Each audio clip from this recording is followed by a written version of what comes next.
Pues mira, lo que hemos estado después de tantos años asesorando, ¿no?, a empresarios en la venta de su empresa, pues creemos que tenemos un bagaje muy amplio de todo, una serie de aprendizajes, de mejores prácticas, de qué es de lo que ven y lo que valoran a la hora de invertir en una compañía, ¿no? También, bueno, la venta es un momento tan crítico, ¿no?, pues en la vida empresarial de un empresario, pues que creemos que es muy importante, digamos, de poner el foco y cuidar la compañía para que cada día valga más. No, no hace falta tampoco estar cerca de un proceso muy a corto plazo, ¿no? Para cuidar bien de la compañía, ¿no? Y que vaya creando valor, ¿no? Entonces, nuestro objetivo ha sido aportaros todo ese aprendizaje de una manera un poco metodológica y sistemática y con oye, las mejores herramientas y apoyo que podamos dar, pues para que podáis en el día a día y poco a poco ir preparando vuestra compañía y al final haciendo que aumente su valor, ¿no? Y bueno, digamos, la primera reflexión es decir, eh, no- como fundadores de la compañía, propietarios y ejecutivos, pues tenéis dos gorros, ¿no? El de ejecutivo y el de propietario, ¿no? Y pues muchas veces se mezclan, ¿no?, las dos cosas, ¿no? Nuestra, digamos, propuesta es, oye, que cada vez tengáis un mayor peso, una mayor visión como accionista, ¿vale? Para que la propia compañía pues vaya cogiendo esa madurez y vaya cogiendo bueno, que haya una menor dependencia y que tenga esa fluidez y una capacidad de ir más sola y más autónoma, ¿no? Y de esta manera, oye, os animamos a implantar todas estas mejores prácticas que hemos aprendido bueno, con tanta relación con inversores y con empresarios. Al final, el inversor tiene el mismo interés que vosotros, es decir, es maximizar la oportunidad de crecimiento futuro con el mínimo riesgo, ¿no? Con la máxima seguridad de que ese futuro vaya a ser lo más sólido posible, ¿no? Y otro punto importante que es, oye, muchas veces, aunque no estéis cerca de una venta, siempre oye, tiene un gran valor, porque al final llevar 10 15 años al frente de manera solitaria con las responsabilidades de la compañía, pues cansa mucho y te hace haces, bueno, muchas veces el cuello de botella de crecimiento de la propia compañía es el propio fundador, ¿no? Y hace falta dar un paso un poco atrás o hacia arriba, o no sé si atrás o hacia arriba, en el que para que la compañía no dependa tanto de vosotros y que vosotros podéis dedicar, oye, a las cosas más importantes, ¿no? A proyectos más estratégicos, bueno, a gestionar, decidir los recursos, las relaciones institucionales o generación de networking, etcétera, ¿no? La propia empresa lo va a valorar y todo, tanto los empleados que van a crecer, los clientes, etcétera, ¿no? Y luego, como no, ¿no? En cualquier momento, cualquier inversor, muchos habéis recibido un contacto en la puerta. Muchas veces esos contactos no solicitados o inesperados, pues son de inversores que tienen mucho interés en la compañía y pueden poner una gran oferta, ¿no? Entonces, como un poco, con este contexto hemos creado, bueno, un checklist, un diagnóstico que se basa bueno, en 10 ámbitos que iremos repasando ahora. Cada uno, pues lo hemos simplificado un poco en 5 preguntas, aunque luego obviamente es más profundo. Es un poco un camino de máximo, es decir, obviamente no existe la empresa perfecta que cumpla todo al 100%. Entonces nosotros, bueno, ofrecemos este diagnóstico y luego recomendamos un plan de acción, oye, priorizando esas acciones en función del esfuerzo que suponen y del impacto que pueden generar en la generación de valor, ¿vale? Entonces vamos a ver por el primer punto, ¿no? El primer punto es, oye, conseguir que los accionistas, los propietarios, pues estéis alineados, tengáis estéis de acuerdo en los aspectos principales en relación una potencial salida de la compañía, ¿no? Entonces, bueno, esto cuando es un único accionista, pues es sencillo, aunque pero cuando bueno, ya hay dos o tres, es importante antes de tomar cualquier decisión, cuanto antes mejor, tener claras los mecanismos en los que se pondrían, oye, o sea, activarían una operación o cómo se decidiría, etcétera, ¿no? Porque no hay nada peor para un inversor que entrar en un proceso y que bueno, perciba que entre los distintos accionistas pues hay distintas posiciones y a veces contrarias, ¿no? Entonces, oye, para generar confianza y también por una cuestión interna, es decir, para mantener bien las relaciones entre los accionistas durante todo el proceso, pues es importante tener previamente las reglas de juego claras, ¿no? ¿En qué se resume? oye, se trata básicamente primero poner en orden tu casa antes de invitar a un tercero, ¿no? La herramienta principal es el pacto de accionistas, ¿no? Que suele ser el que establece los mecanismos en los que, oye, pues hay cláusulas de arrastre, es decir, una mayoría puede arrastrar a la minoría a una venta del 100%, y una cláusula que es la de derecho de acompañamiento en la que se proteja al minoritario, que es decir, bueno, si vende al mayoritario yo tampoco me quiero quedar en la compañía, quiero acompañarte. Bueno, luego hay un aspecto también muy importante que es tener unas expectativas de precio más o menos consensuadas, un rango, y que obviamente sea, digamos, razonable respecto a un poco la situación de mercado, ¿no? Y luego, como hemos hablado un poco antes, oye, tener eh, transferido la responsabilidad principal y que la compañía de alguna manera pueda, de manera más independiente de vosotros, pueda funcionar bien, ¿no? Segundo apartado es que estamos más en el ámbito de, oye, de la oportunidad que pueda percibir el inversor. Es decir, oye, es un poco la parte más comercial, de mercado, métodos de venta, etcétera, ¿no? Hoy, ¿qué busca el comprador? Pues que esas fuentes de ingresos pues sean lo más predecibles, ¿no? Porque al final el inversor lo que es adquiere el riesgo de futuro. Entonces, por una parte, es decir, el pasado está muy bien en cuanto a que demuestra una capacidad, pero él, una vez que él va a adquirir, invierte hoy 100 para un cierto año, cierto tiempo, 3, 5 el año, el tiempo que sea, por recuperar ese dinero, ¿no? Bien con dividendos o con una venta futura. Entonces, bueno, necesita ver, nosotros tenemos que demostrar que tenemos capacidad de crecer y que existen oportunidades en el futuro, que los clientes están satisfechos y que hay una metodología, una sistemática comercial, ¿no? En todos bueno, ahí pongo un poco las preguntas principales, ¿no? Pues eso, eh, hay un ámbito que es la calidad de los clientes en cuanto, oye, que están diversificados, se adquieren nuevos clientes, cuánto cuesta adquirir un nuevo cliente, cuánto tiempo de media está un cliente. Luego un poco más en el ámbito más de los métodos, ¿no? O de los sistemas, procesos. Es decir, tengo un sistema comercial que genera continuamente oportunidades y me hace estar conversando con nuevos clientes, nuevas oportunidades. Se mide bien, ¿no? En todo la medición, pues es muy importante en todos los ámbitos que iremos viendo, ¿no? Pero en el ámbito comercial, pues también, ¿no? ¿Vale? Luego vamos a ir pasando un poquito por rápido, ¿no? Son 10 apartados, ¿vale? El otro ámbito es el financiero. Oye, es importante que la información financiera, siempre me gusta, digamos, poner en contexto, es decir, no genera valor. Lo que hace es medirlo y entender dónde se genera. Pero por antes es muy importante en una operación pues, que toda la información financiera da claridad y da capacidad de entender el negocio. Por tanto, tenemos que tener la capacidad de presentarnos históricos claros y precisos, tener una capacidad de hacer unas proyecciones pues, que sean defendibles, que estén basadas por tanto, bueno, en datos históricos y en datos de mercado.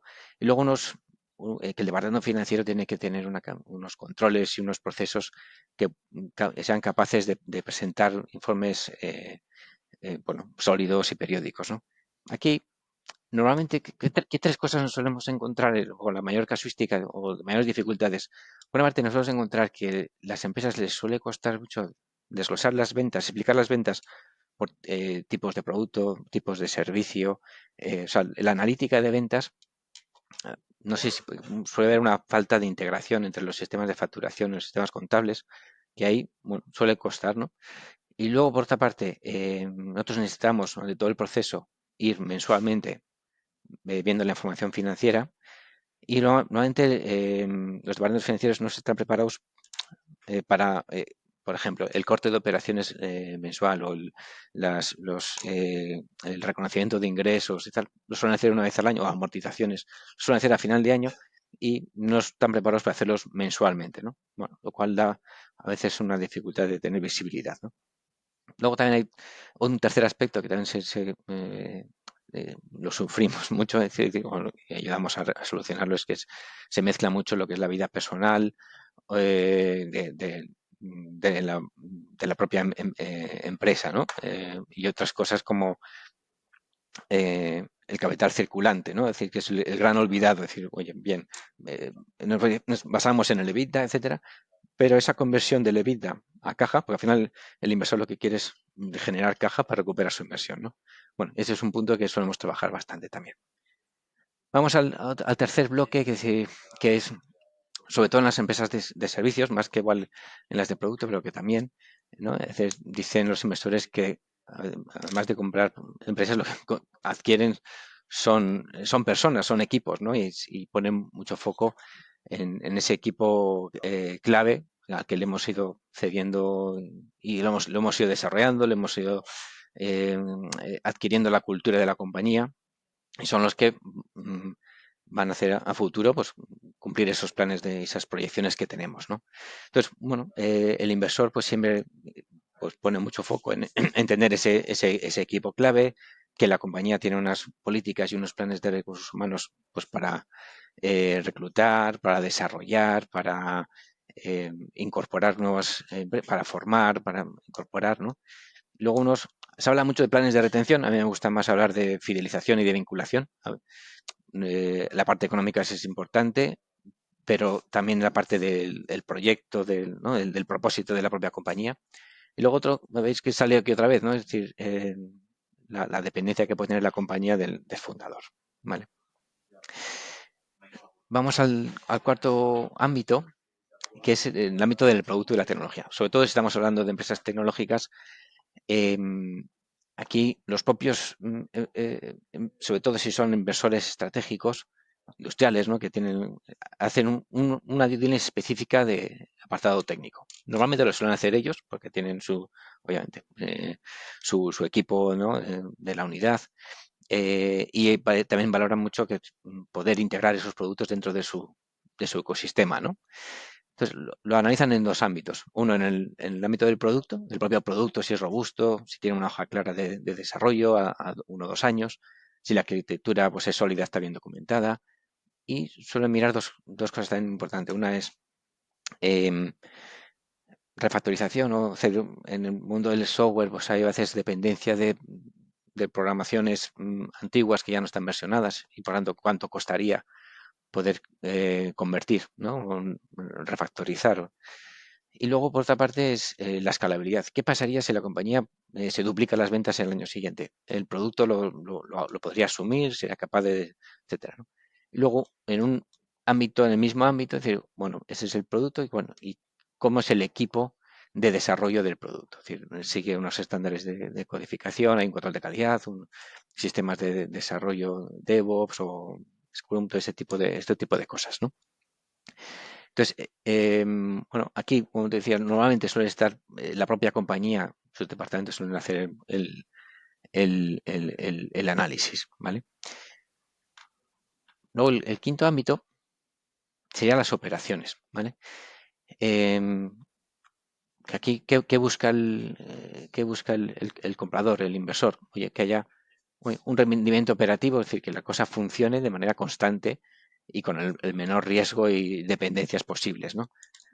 Para ello es muy importante entender qué capacidad tiene la compañía de integrarse con sus propios procesos y la escalabilidad, ¿no? Vuelve a salir un poco, el inversor quiere que la compañía multiplique por 2 o por 3 eh, y entonces intenta ver qué cuellos de botella podría haber o impedimentos o bloqueos podría ser para ese crecimiento, ¿no?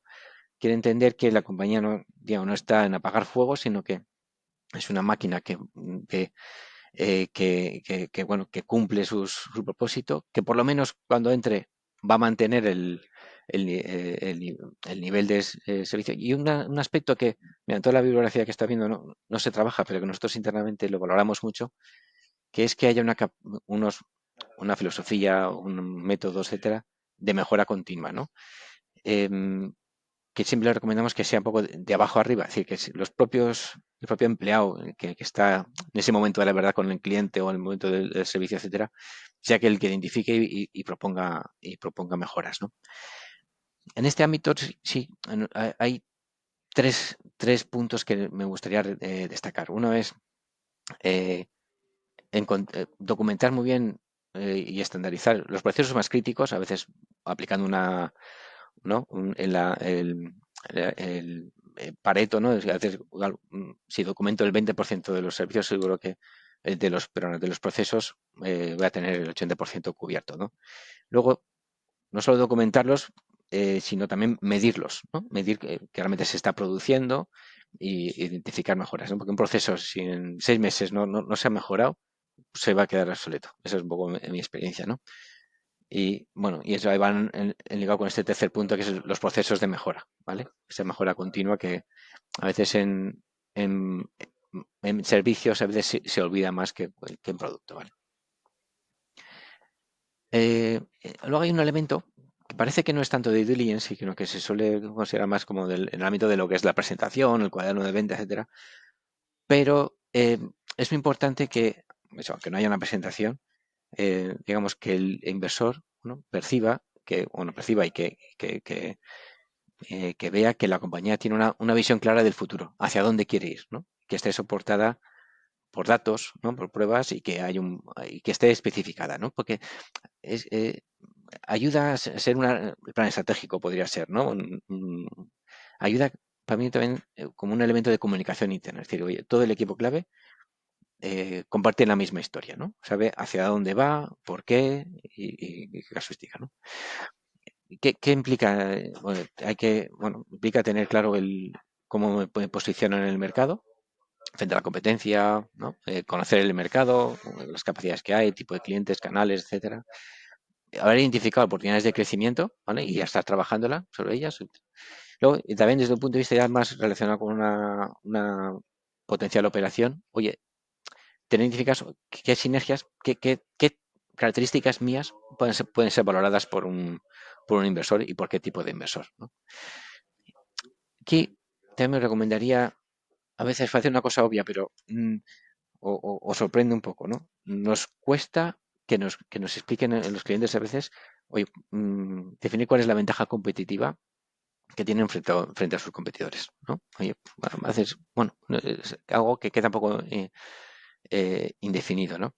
Luego otra cosa que tampoco que solemos recomendar, que no se suele hacer, es, oye, tener monitorizados a los competidores un poco de manera sistemática. O sea, sí que hay, bueno, pues obvio, por la relación comercial, pues se preguntan, ¿no? Sabes con quién está ofreciendo, etcétera, no sé qué, pero no hay como, ahora más con la cantidad de herramientas que hay de información y de aglutinar, etcétera, una sistemática, ¿no? Y luego muchas veces los planes estratégicos no están soportados por datos, bueno, de terceros o de etcétera, ¿no? Y, bueno, recomendamos soportarlo un poco más, ¿no? Ahora vamos a entrar en unos ámbitos que están más enfocadas al cumplimiento, ¿no? A la reducción de riesgos. Es decir, oye, hasta ahora hemos visto pues, la estrategia eh, comercial, etcétera, más, oye, la oportunidad, las posibilidades que ofrece la compañía. Ahora se trata, digamos, de que el inversor pueda dormir tranquilo una vez que haya entrado en la compañía, ¿no? Entonces vamos a ver este ámbito de la propiedad intelectual, la protección de datos, ¿no? Que, oye, que realmente la compañía pues tenga la titularidad de todos sus activos, que estén protegidos en la medida que pueden estar. Es verdad que, por ejemplo, el software pues es más difícil, ¿no? Y que lo gestiona de manera proactiva. Y luego otro ámbito, el de la protección de datos, que sobre todo es muy sensible en ciertos sectores, ¿no? Hemos tenido, por ejemplo, clientes que están en el sector sanitario, que trabajan con datos de pacientes, etcétera, pues ahí en la due diligence ha habido, digamos, focos muy específicos en este ámbito, ¿no? Aquí mm, no sé, nos hemos encontrado problemas en el ámbito, por ejemplo, de no se suele tener acordado con empleados o con subcontratistas, o bueno, no demasiado explícito, demasiado contractualizado, el derecho de propiedad, ¿no? Y ahí a veces pudiera haber algún inversor sensible en ese ámbito. Y también hemos encontrado problemas, por ejemplo, con licencias de terceros que no se están usando correctamente, o open source, que claro, dentro del mundo open source también hay distintas niveles, categorías, obligaciones, etcétera. Y bueno, ahí a veces hemos visto ciertos problemas, ¿vale? Luego, vale, vamos al ámbito de la seguridad, a veces también tengo de la ciberseguridad. Aquí nos encontramos hace un año, hace 2 años, una empresa que hacía de software para recursos, en temas de recursos humanos y por tanto tenía datos sensibles de empleados, etcétera. Bueno, pues el inversor, bueno, todo este iba muy bien, el inversor al final hizo una due diligence, un test de ciberseguridad, ¿no? Cogió el código, metió unos sistemas y salió muy, muy, muy rojo. Y bueno, pues desgraciadamente la operación no salió adelante, ¿no? Porque al final, bueno, pues como trabajan, o sea, tenía más riesgo reputacional de la compañía que la oportunidad, ¿vale? Y bueno, lamentablemente, pues no pudimos ir adelante, ¿no? Entonces, aquí, bueno, ¿qué miran los inversores? Pues mira, por una parte, oye, que no hay vulnerabilidades importantes, que hay unos cumplimientos de mejores prácticas. Muchas veces ahora pues, eh, se valora pues, que tengan unas certificaciones específicas, la 27001 o SOC 2, y luego, oye, tener traqueado pues, oye, los incidentes que han sabido tener en el pasado, oye, que se han gestionado, que se han resuelto, etcétera, ¿no? Y al final también es un ámbito también a la hora de ver la integración, ¿no? Si una empresa ha tenido, si tiene todos los procesos documentados y seguros, pues es mucho más fácil su integración, ¿vale? Y luego ya este es último ámbito que es el legal, ¿vale? El legal, que se suele haber un ámbito de la due diligence específica, ¿no? Que se suele hacer por equipos legales, que están, por una parte, oye, que la gobernanza corporativa en el sentido de oye, todos los registros de accionistas, etcétera, pues está todo actualizado, que la propiedad es clara. Es un tema que luego se verá mucho en los contratos de compraventa. Digo, oye, que dice que es dueño de la accionista, de las acciones y se va a vender, pues realmente pues, lo puede demostrar. Luego que todos los contratos importantes pues están documentados y se pueden soportar. También aquí los contratos comerciales, también en los clientes, ¿no? A veces que hay un contrato único, estándar, y se analiza ese, y otras veces, pues ya es cada un cliente tiene uno, ¿no? Que hay un cumplimiento general de las leyes, lógico, y luego que, bueno, el historial de potenciales litigios y los litigios que están en curso, pues ver cómo se están defendiendo, el grado de riesgo que tienen de ganar o de perder, etcétera, ¿no? Al final aquí el inversor lo que quiere es, oye, no quiero tener sorpresas, ¿vale? Bastante complicados son los mercados y a lo que quiero dedicar mis esfuerzos y foco es, bueno, en desarrollar clientes, producto y negocio, ¿no? Bueno, y este es una revisión, un poco repaso y explicación, un poco de los 10 ámbitos que analizamos en este diagnóstico, en este checklist, ¿no?